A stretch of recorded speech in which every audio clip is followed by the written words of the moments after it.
ओम अर्हम नमः। जैन समाज सत्ता।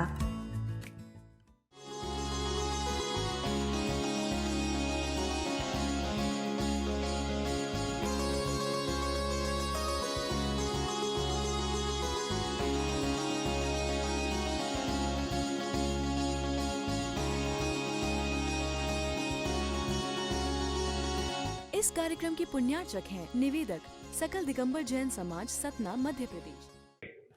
धर्म प्रेमी भव्यात्माओं, वैराग्य शतक ग्रंथ के माध्यम से कुछ आपको तत्व का उपदेश दिया जा रहा है।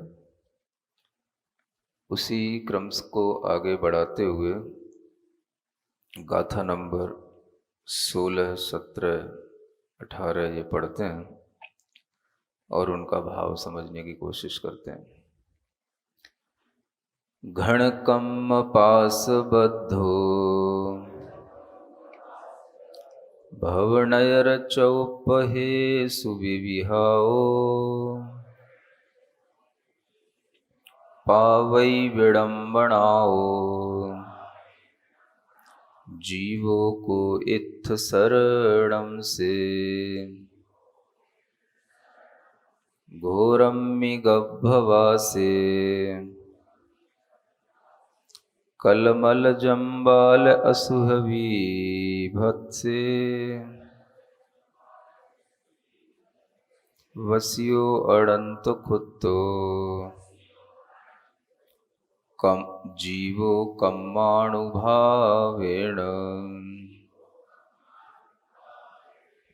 चुलसी ही किरलोए जोणीणं पमुहरा सय सहसाए इक कम्मीय जीवो अनंत खुत्तो समोपन्नो।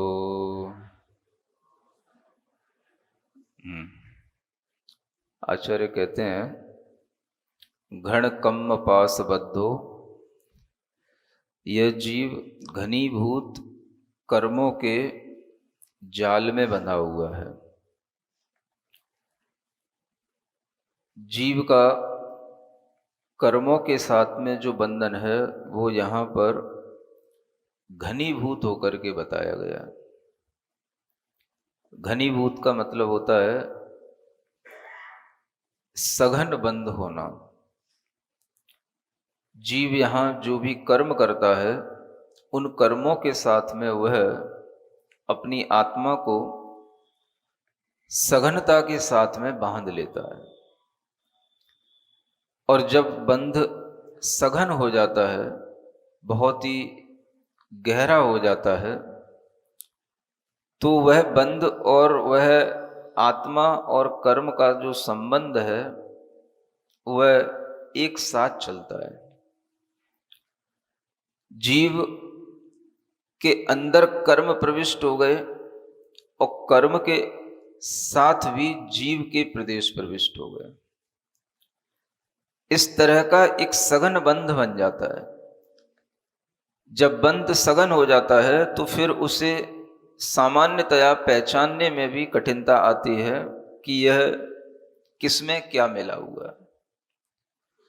जैसे दूध में पानी मिला दिया जाए तो फिर हम पानी को दूध के अंदर पहचान नहीं पाते हैं।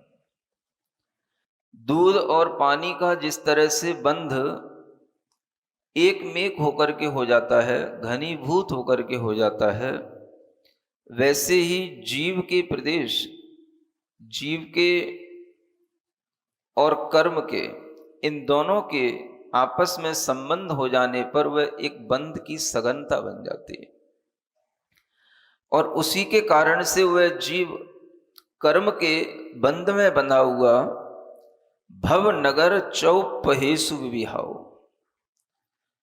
इस संसार रूपी नगर के चतुष्पथ में माने चौराहे पर विविध प्रकार की विडंबनाओं को प्राप्त करता है। आपको जीवन एक दिखाई देता है, लेकिन जब आपकी दृष्टि विशाल होगी, आपका ज्ञान विशाल होगा, तो आपको एक जीवन दिखाई नहीं देगा, अनेक जीवन दिखाई देंगे।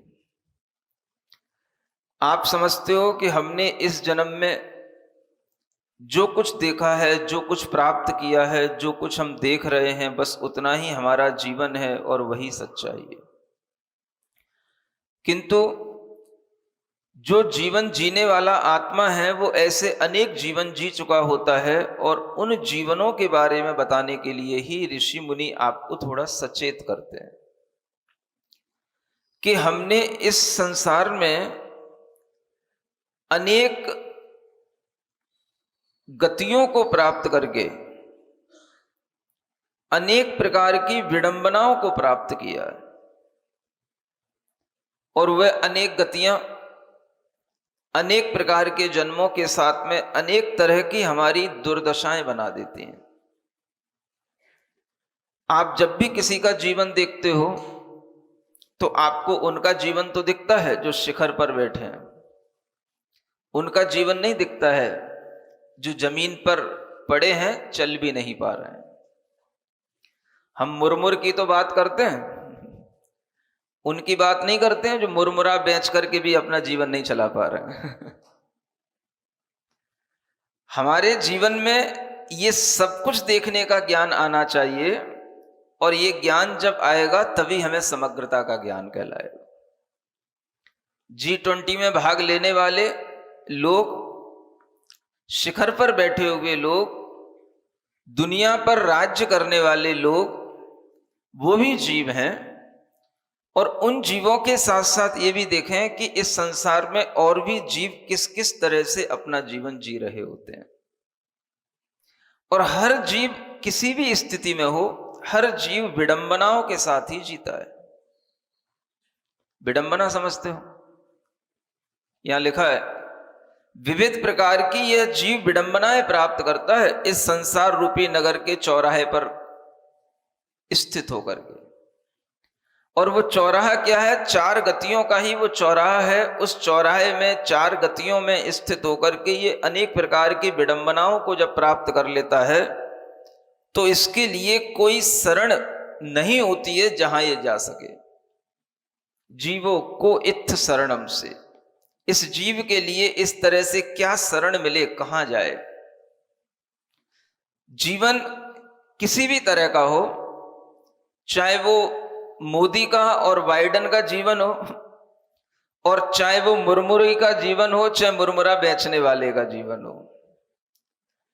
जीवन में हमें यह देखना है कि वो जीव जो जी रहे हैं ये विडंबनाओं के साथ जी रहे हैं कि विडंबनाओं से रहित होकर के जी रहे हैं, ये समझने की बात है। अब आप ये समझो कि विडंबना क्या वस्तु है।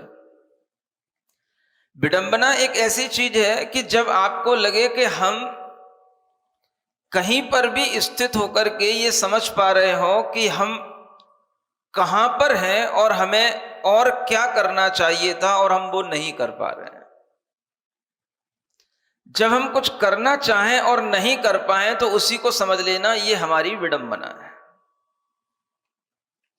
और जब जीव विडंबना में आ जाता है तो उसके सामने दो चीजें जरूर होती हैं। वह एक द्वंद्व में पड़ जाता है और उस द्वंद्व में ही उसे लगने लग जाता है कि हमारी दशा एक दुर्दशा के रूप में बदल रही है। उच्च पदों पर होना अलग बात है और विडंबना से रहित जीवन जीना अलग बात है।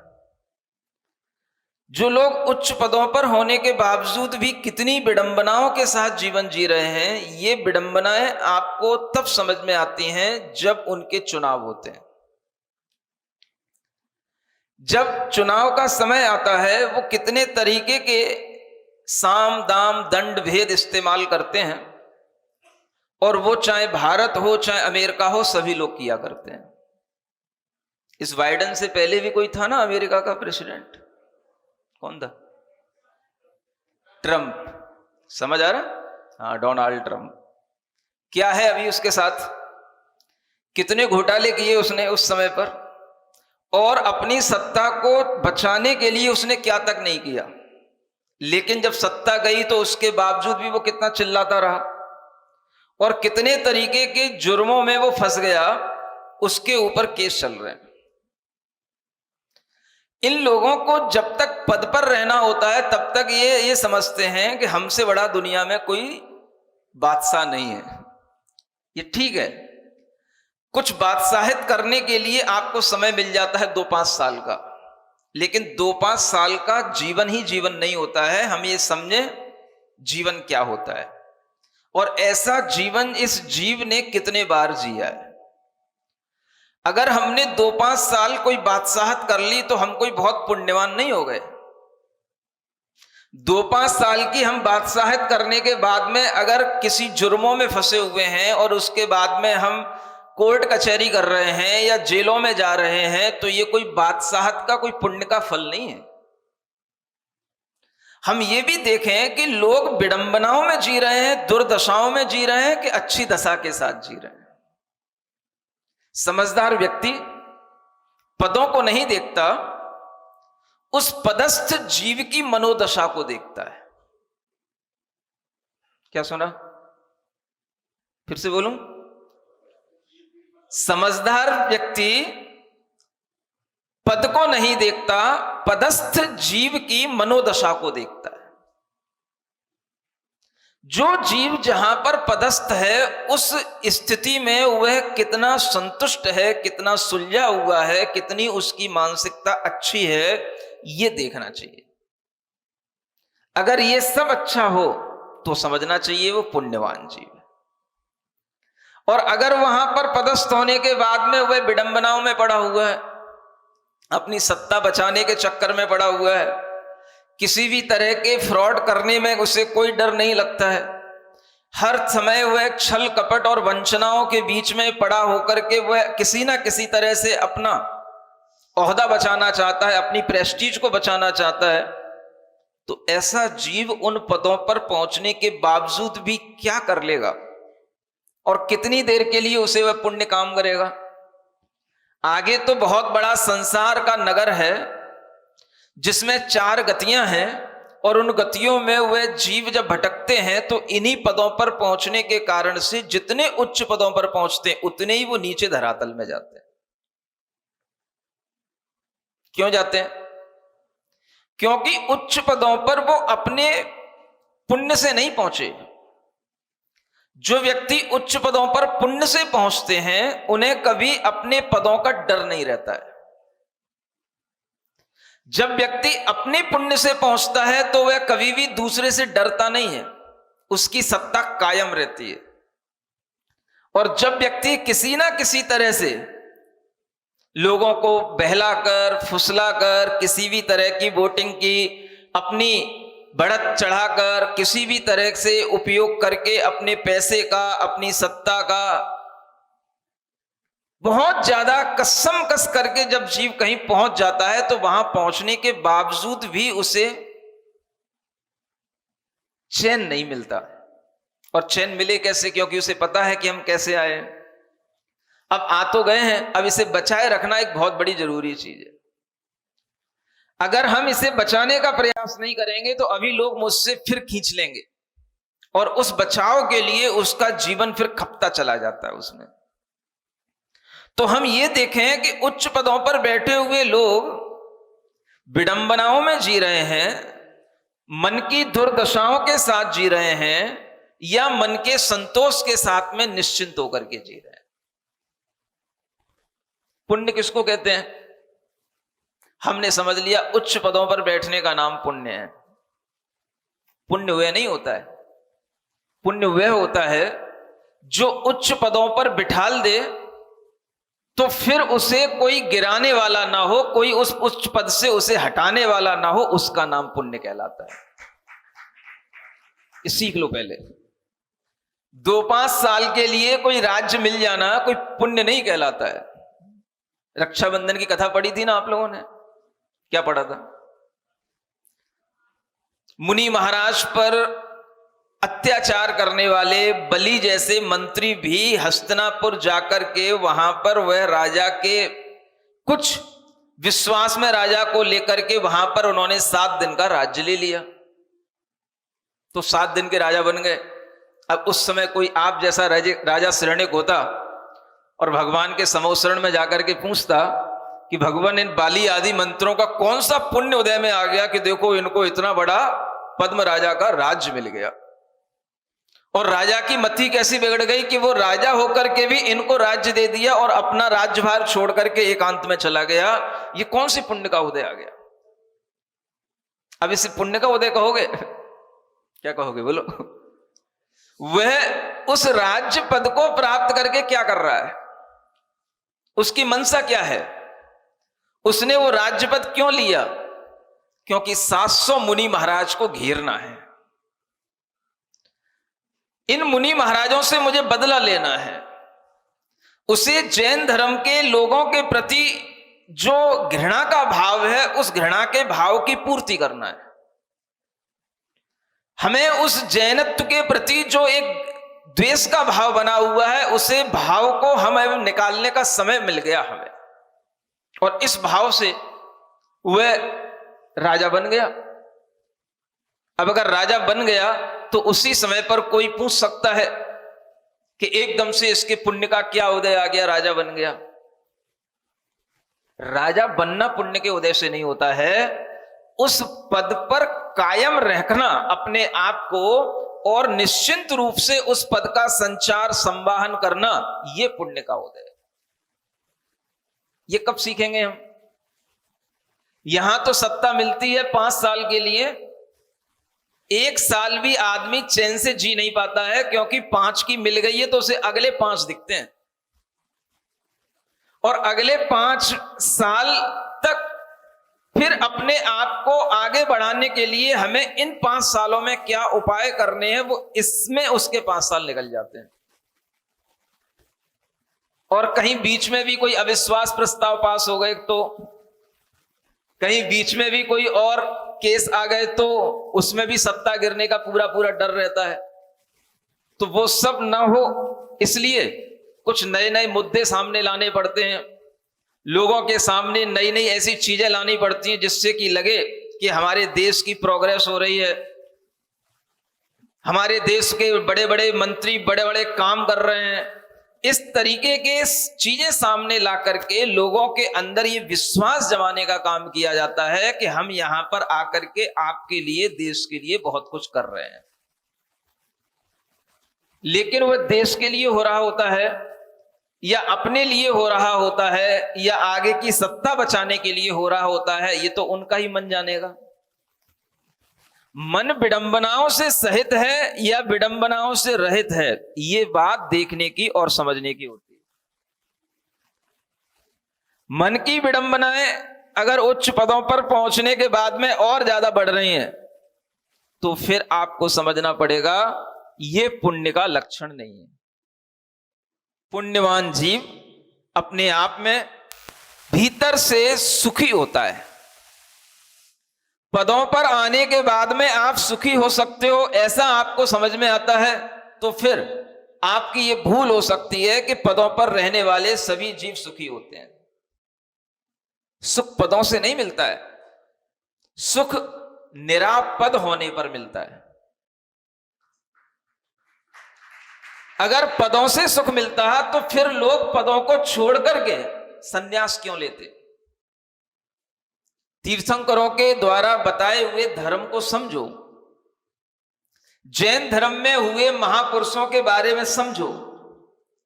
जितने भी तीर्थंकर थे सब बड़े बड़े राजा थे, सब बड़े बड़े पदों पर थे। और तीर्थंकर से बढ़कर के कोई पद नहीं होता है।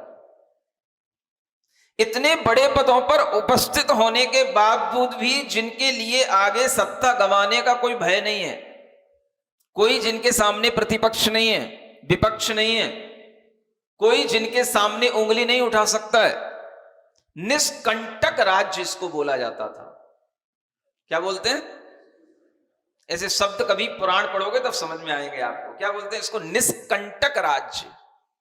ये निष्कंटक क्या होता है? जिस राज्य को संभालते हुए, राज्य में रहते हुए, जिस राज्य के राजा बनने के बाद में हमारे सामने कोई कांटा ना आए। कांटा, कांटा समझते हो? कौन सा कांटा? तराजू का कांटा नहीं, पैर में चुभने वाला कांटा नहीं, धर्म कांटा नहीं, निष्कंटक राज्य होना, जिस राज्य में कोई कांटे ना बिछे हो, जिस राज्य सत्ता को प्राप्त करने के बाद में उसे कहीं डर ना लगे कि अब हमने कहीं ये कदम उठा दिया तो क्या होगा, ऐसा कर लिया तो क्या होगा, उस राज्य के राजा को निष्कंटक राज्य का राजा कहा जाता है। ऐसे राजाओं को पुण्यवान राजा कहा गया है।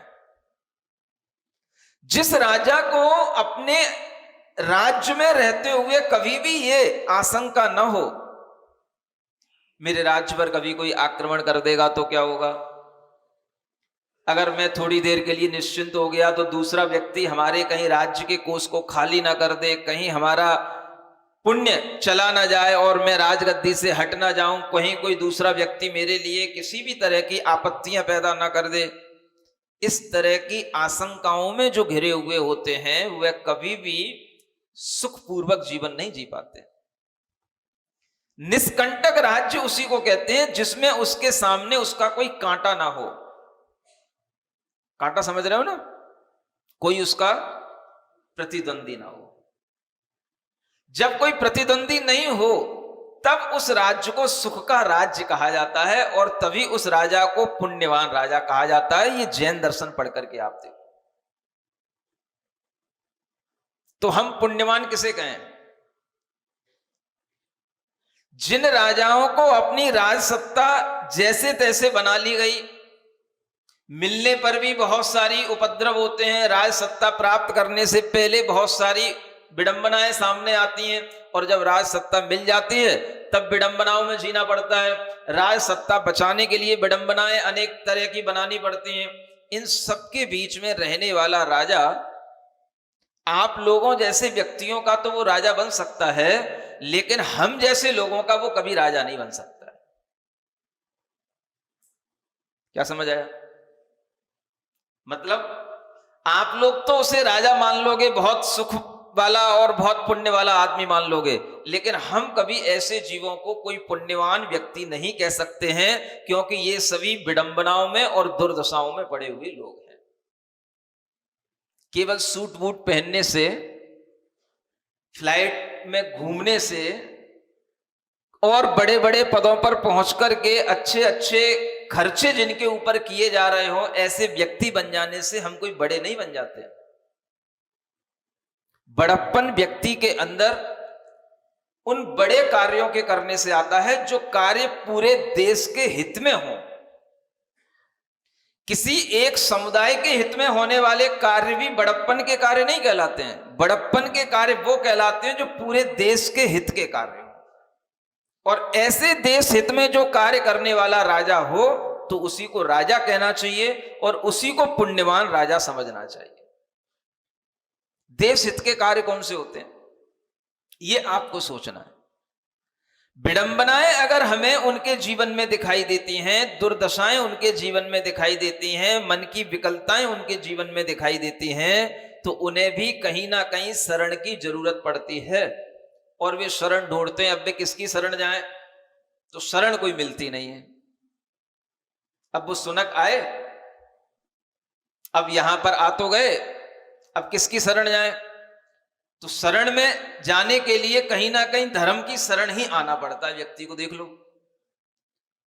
अब वहां पर धर्म मिलता नहीं है, तो भारत में आने के बाद में अब धर्म की शरण में जाना है तो कहां जाए? तो धर्म मंदिरों में जाओ। तो मंदिरों में जाएंगे तो वहां जाकर के उनको शरण मिलेगी, लेकिन वो भी शरण उनके लिए संतोषदायक नहीं हो सकती, क्योंकि उन्हें पता नहीं है कि शरण कहां लेना है। शरण व्यक्ति को कहां मिलेगी, कौन शरण दे सकता है, अंततः हमें किसकी शरण में आना है, ये उन्हें पता नहीं है। इसलिए वह कभी मंदिरों की शरण में चले जाते हैं, कभी और धर्म स्थलों की शरण में चले जाते हैं। लेकिन जैन आचार्य कहते हैं अपनी आत्मा की शरण में रहने वाला व्यक्ति ही सबसे संतुष्ट व्यक्ति होता है और वही उसके लिए सबसे बड़ी शरण है। स्वयं अपनी शरण में जब तक व्यक्ति रहने का मन नहीं बनाता तब तक उसे भटकना पड़ता है।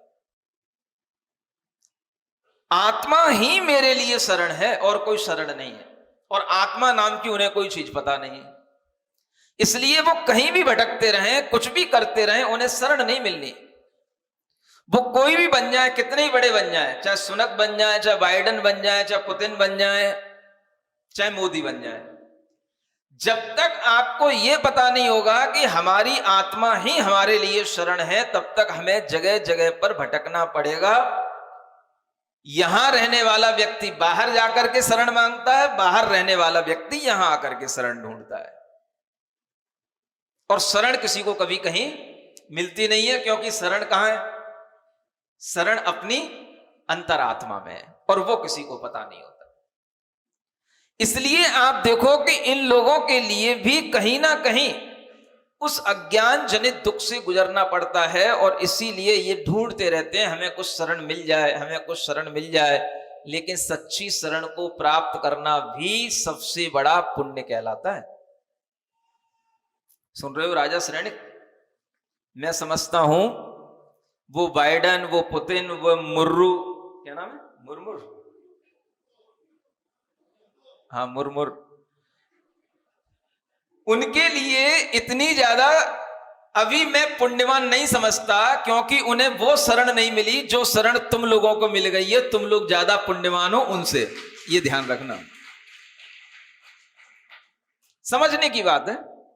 आप कहां बैठे हो, कौन सी जगह पर बैठ करके आप क्या सुन रहे हो, और उस चीज की अगर आपको गरिमा प्राप्त नहीं है, पता नहीं है, तो आप कभी महसूस नहीं कर सकोगे कि हम पुण्यवान हैं कि वो पुण्यवान। कौन पुण्यवान है? जिन्हें कभी पता ही नहीं कि आत्मा क्या, परमात्मा क्या, सिर्फ बातें करते हवा में, लोगों को सिर्फ वोट बैंकिंग बनाने के लिए, जो जैसे सामने लोग मिल जाएं उनके सामने वैसी बातें कर ली, जिस द्वार पे चले गए, जिस द्वार पे खड़े हो गए, उस द्वार पे उस जैसी बातें कर ली, सिर्फ अपनी वोट बैंक बनाने के लिए। उन्हें कुछ मतलब नहीं होता है आत्मा से, परमात्मा से, भगवान का स्वरूप समझने से। ऐसे लोगों के मन में आत्मा और परमात्मा के प्रति भी जब विडंबनाएं पड़ी रहती हैं, दुर्दशाएं पड़ी रहती हैं, तो ये लोग कहां सत्यता के साथ जी पाते हैं। और इन लोगों के मन के दशाएं कभी भी निर्विकल्प, आकुलता रहित हो ही नहीं पाती। इसलिए समझने की कोशिश करो पुण्यवान कौन है। आप यहां 1 घंटा बैठ करके इत्मीनान से निश्चिंत होकर के धर्म उपदेश सुन रहे हो। क्या कोई प्रधानमंत्री 1 घंटा बैठ करके किसी धर्म का उपदेश सुन सकता है? पूछो। वो बैठ नहीं सकता शांति से। वो कभी भी किसी भी धर्म सभा में पहुंचेगा तो तब पहुंचेगा जब वो धर्म सभा या तो शुरू होने वाली होगी या अंत होने वाली होगी, क्योंकि उसे पता है कि अगर मैं शुरू में पहुंच गया तो कहीं अंत तक ना बैठना पड़ जाए, तो पहले से ही अपना प्रोग्राम आगे का लेकर के आता है। मुझे 10 मिनट का टाइम है, आगे मेरी वहां पर मीटिंग है, मुझे वहां पर जाना है, पहले से मेरा प्रोटोकॉल फिक्स है, मेरा आगे जाना है। क्योंकि उन्हें सुनना नहीं है, उन्हें बैठना नहीं है। उन्हें अपने पद का इतना गुरूर रहता है कि वह कभी किसी भी धर्मात्मा व्यक्ति के चरणों में बैठकर के कभी भी शांति लेना ही नहीं चाहते। और जब भी कुछ करना होता है तो बस वह सिर्फ एक दिखावा होता है। हम उनके पास भी गए थे, हम उनके पास भी गए थे, हम उनके पास भी गए थे। पास जाने से क्या होगा? जब तक आप पास में बैठो नहीं, 4 बातें किसी की सुनो नहीं, तो पास में जाने से क्या होगा? सानिध्य वह कहलाता है जब हमें निश्चिंतता का कम से कम 1 घंटा मिल जाए, आधा घंटा मिल जाए, निश्चिंतता का मिल जाए। और ऐसी निश्चिंतता अगर आपको मिल रही है, प्रतिदिन मिल रही है, तो मैं समझता हूं उनसे ज्यादा पुण्यवान लोग आप हो। आपकी समझ में भले ही वो ज्यादा पुण्यवान लग रहे हो, लेकिन मुझे नहीं लगता। इसलिए मैं कह रहा हूं मुझे वो राजा नहीं लगते हैं, मुझे तो ये राजा लगते हैं जो कम से कम निश्चिंतता से बैठे हुए अपना जीवन जी रहे हैं और धर्म का भाव समझ रहे हैं कि आत्मा क्या है, परमात्मा क्या है, जीव किस तरह से विडंबनाओं में पड़ा पड़ा अपना संसार गुजारता है, और इस जीव के लिए कभी शरण नहीं मिलती। कहां कोई शरण नहीं है संसार में, कहीं भी भटकते रहो। देखो हमारा जीवन कहां से शुरू होता है। गाथा नंबर 17 में कहा जा रहा है हम कभी पीछे भी देखा करें। घोर गर्भवास में यह जीव रहता है। जो गर्भवास कैसा होता है? कलिल पदार्थों से युक्त होता है, मलिन पदार्थों से युक्त होता है। जहां पर अशुचि पदार्थ जहां पर रहते हैं, ऐसे अपवित्र द्रव्य के साथ में बीभत्स स्थान पर, घृणित स्थान पर यह जीव वास करके जन्म लेता है। और ऐसा वास अनंत खुत्तो, कितनी बार? अनंत बार इस जीव का हो चुका होता है।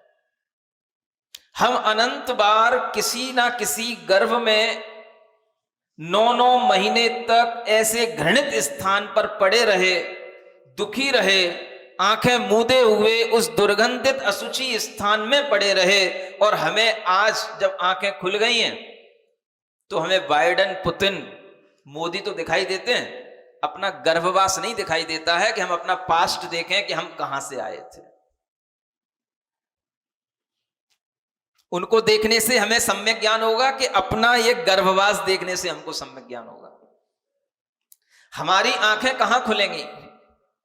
हमें अपने अस्तित्व के बारे में जानकारी किसको देखने से मिलेगी? हम कहां से आए हैं इसको जानने से जानकारी मिलेगी। आज हम थोड़ी देर के लिए बड़े हो गए, आज हमारी आंखें खुल गई, हमारी बुद्धि विकास को प्राप्त हो गई, तो क्या हम ये समझ लें कि हमारी बुद्धि वैसी ही बनी रहेगी? हमारी इंद्रियां इसी तरह से काम करती रहेंगी, हमारा जीवन इसी तरह से चलता रहेगा? अब हमें आगे कुछ भी नहीं और ऐसा मिलेगा जो पहले हो चुका है। पहले जिस तरह से हम 9 महीने किसी गर्भ में रह के आए हैं, आगे हमें फिर किसी गर्भ में रहना पड़ेगा कि नहीं पड़ेगा?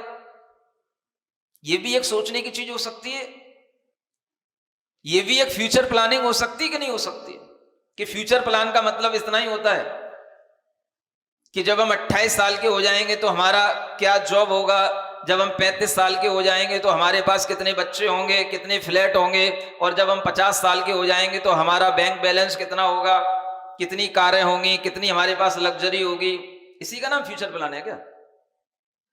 ये फ्यूचर नहीं दिखता है अपने को कि हमारी डेथ होने के बाद में भी हमारा अगला जन्म होगा, तो वह फ्यूचर क्या होगा और वह फ्यूचर कैसा होगा? तो कहीं वैसा ही तो नहीं होगा जैसे अभी होकर के आया है, उसको तो हम भूल गए। अनंत बार ऐसे गर्भों में यह जीव रहा है, किसके कारण से? जीवो कर्माणु भावेण, कर्म के अनुभाव माने कर्म की शक्ति के कारण से। इस जीव को गर्भ में अनंत बार पहुंचाने वाला कौन है? तो इस जीव के साथ बंधे हुए जो कर्म हैं, जो घनीभूत होकर के बंधे हुए हैं, उन कर्मों के कारण से यह जीव अनंत बार इस तरह से गर्भों के दुख प्राप्त करता है, अनंत बार जन्म लेता है। और हर जन्म लेने के बाद में फिर उसे इसी तरह से बाइडेन और पुतिन और सुनक दिखाई देते हैं, लेकिन उसके ऊपर कभी यह सनक नहीं चढ़ती है कि हम कहां से आए थे। वो सुनक की सनक तो चढ़ जाती है उसके ऊपर, ये सुनक बन गए कहां के? ब्रिटेन के, ब्रिटेन के, भारत मूल का निवासी है। अब सुनक की सनक तो सबको दिख रही है, उसकी दौड़ में दौड़ना है कि हमें यह भी समझना है कि ये हम कहां से आए थे और हम कहां हमें जाना है। और अगर जाना है तो कहीं हम पुनः फिर इसी गर्भवास में ना चले जाएं, तो वहां हमें फिर कौन जानेगा ये कौन से देश के राष्ट्रपति थे, वहां हमारी कब पहचान बनेगी?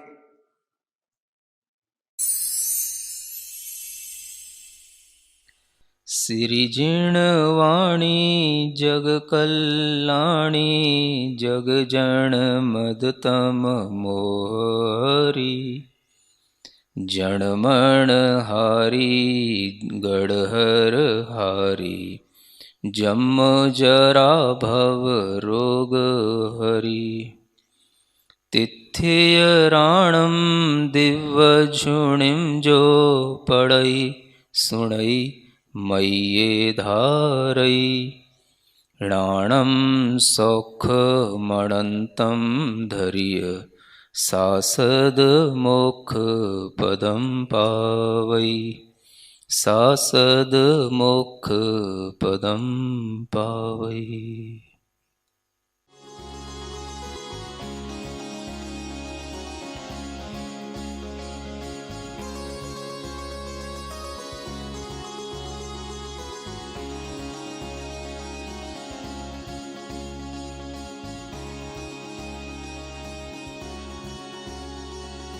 इस कार्यक्रम के पुण्यार्चक थे निवेदक सकल दिगंबर जैन समाज सतना मध्य प्रदेश।